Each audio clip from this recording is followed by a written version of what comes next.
History is filled with transitional generations, but there is one generation that stands alone, a generation that exists in the twilight between the analog world and the digital apocalypse. They are the 1990s kids, and psychologically, they are the last of the free. If you grew up in the 90s, you possess a specific set of psychological traits that no generation before you, and certainly no generation after you, will ever have. You were the final group of humans to have a childhood that wasn't recorded, tracked, or geolocated. You learned to navigate the world without a GPS. You learned to socialize without an algorithm. You are the bridge generation. And because of that, you are carrying a mental burden and a power that the modern world is trying to extinguish.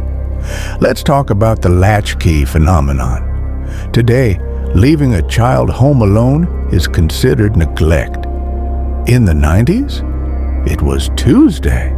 Millions of you walked home to an empty house. You unlocked the door, made your own food, and managed your own time for hours before your parents returned. Psychologists today might call this abandonment. But for you, it was the forge that built your independence. You didn't have a smartphone to save you from boredom, and that is critical, because boredom is where creativity is born. When you were bored, you had to invent a game, build something, or go outside and find trouble. You learned to sit with silence. Compare that to today. The modern mind panics if it isn't stimulated for 5 seconds. But you were comfortable in the quiet. That solitude created a psychological resilience, a self-reliance that is almost extinct today. You learned that nobody was coming to save you. You had to figure it out. But here is the tragedy and the strength of your position. You are the only ones who remember both worlds. You remember the patience of rewinding a VHS tape. You remember the anticipation of waiting a week for the next episode of a show. You remember calling a friend's house and having to speak to their parents first. These seem like small things, but they built social courage. They built patience. They built the ability to delay gratification, and yet you also mastered the digital world. You were there when the internet was born. You adopted the technology, but you weren't raised by it. You used the tools, but you aren't a slave to them like the generations that followed. You have the grit of the 20th century mixed with the speed of the 21st. This makes you dangerous. It makes you adaptable in a way that Gen Z and Alpha can never understand. You are the universal translator between the old world and the new. Look around you.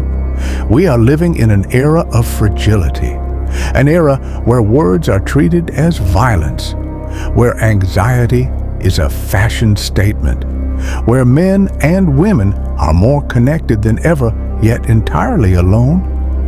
The 90s kid looks at this world with a sense of confusion, because you remember a time when if you had a problem with someone, you settled it outside.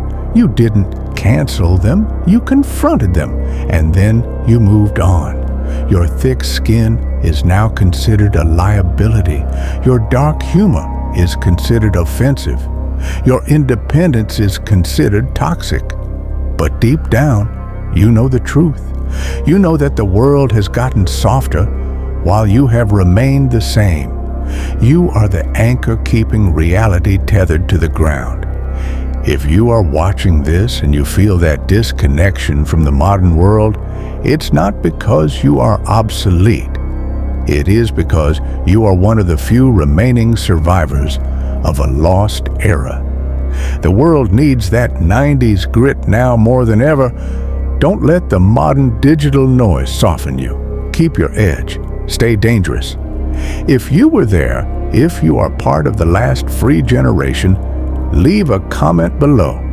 Tell me what you miss most about the silence, and subscribe to Obsidian Will, because we are just getting started.